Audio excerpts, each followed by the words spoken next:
What's up, everybody? Welcome back to Haywire Homestead. Today we're harvesting the garlic. Okay, so garlic is typically ready when the leaves start to brown. In our area, that's normally into May, beginning of June. And what we're doing is we're just using a potato fork to loosen the soil, and I'm shaking the dirt off the roots, but I am not cutting the roots. I don't want to damage the roots. I'm going to leave all of those on there. So we're going to be doing this bed today, which is mostly soft neck garlic. And then we'll probably harvest the hard neck tomorrow. Take a look at the garden, how much it's grown. We are very much in drought-like conditions. We have not had a good rain in almost 4 weeks. We're hoping there was a slight chance for some showers tonight. Praying for rain. We thankfully have our irrigation lines set up in order to water things, and then these raised beds we've been having to water by hand.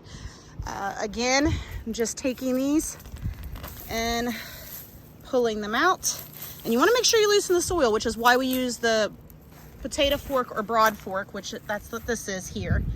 And we just stick it right in front of the area where they are at and lift up just to loosen them.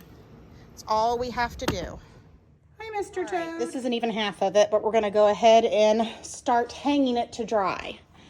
So you need to cure your garlic. In order to cure your garlic, you've got to hang it or lay it out somewhere with good airflow, and you want to have it out of direct sunlight. So what we're doing is just hanging it on the stall. Nobody's in there. It gets good airflow coming through the barn because it's close to the front door, but we keep the door partially closed to keep the sun directly off of it. And what we're going to be waiting for is for all of this green here to turn dry and brown, and for these tops to be paper thin, just like when you go to the grocery and get your garlic. That's what they had to do with that before they sold it. Once it's all the way dried, we can trim the hard tops off, but you don't want to do that until after it's already cured.